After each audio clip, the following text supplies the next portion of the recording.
मर जाऊंगा। अरे ये क्या बात है। इसलिए हमारे पूज्य गुरुदेव ने कहा एकांत में, लोग तुमको कहेंगे भविष्य में कलयुग है, ये सब वो नहीं है, किसी की बात मत सुनना। फिर उन्होंने क्या कहा मालूम है, कलयुग के अंतिम चरण में भगवान कल्कि का अवतार होगा, वो ब्राह्मण कुल में होगा, लिखा है शास्त्रों में।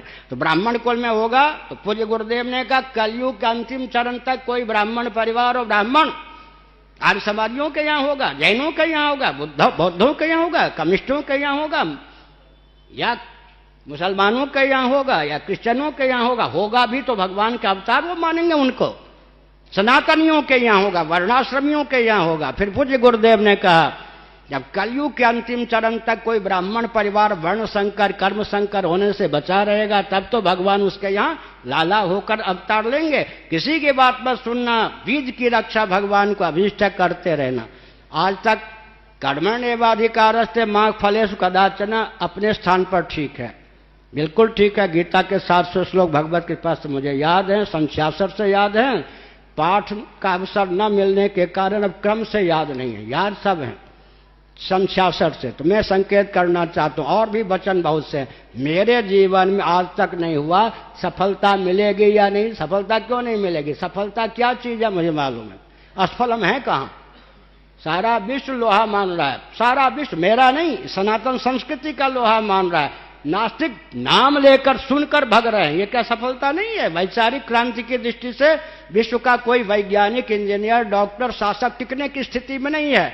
अब रही बात सुसंस्कृत, सुशिक्षित, सुरक्षित, संपन्न, सेवा परायण, स्वस्थ और सर्वहितप्रद व्यक्ति तथा समाज की संरचना, जो कि हमने राजनीति की सार्वभौम परिभाषा विश्व के लिए उद्घोषित की है, उसे क्रियान्वित करने की। जितना चरण भगवान को मेरे निमित्त से कराना होगा उतना करा लेंगे। आगे के लिए भी व्यक्ति तैयार हैं, तो मुझे नहीं चिंता है।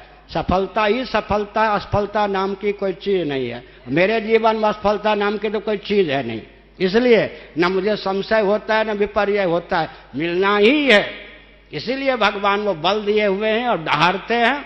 दहाड़ने से वो लोग भग रहे, मैं नहीं भग रहा मैंने कहा, इसीलिए वो ये सब बातें सब ठीक है अपने स्तर पर। हमारे श्री कृष्ण बोधाश्रम जी महाराज पूज्यपाद ज्योतिष पीठ के शंकराचार्य कथा सुनाते थे।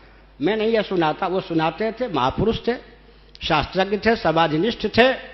एक बार एक नाविक नौका चला रहा था, जितने व्यक्ति बैठे थे, आंधी आ गई, भंवर के बीच में हिलने डुलने लगी नौका।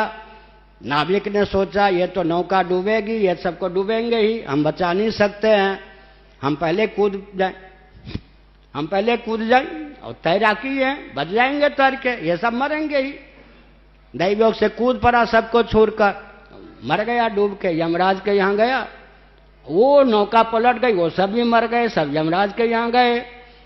यमराज ने कहा इन सबको वैकुंठ की ओर भेजो, गंगा जल मुंह में गया, इसको घोर नरक में भेजो, इस नाविक को घोर नरक में भेजो। उसने कहा गंगा जल मेरे मुख में भी गया है। उन्होंने कहा भले आदमी, गंगा जल गया हो कुछ गया, उसका फल जब मिलेगा तब मिलेगा, घोर नरक में। जब तक नौका डूबती नहीं तब तक तुम्हारा काम था खेते रहना।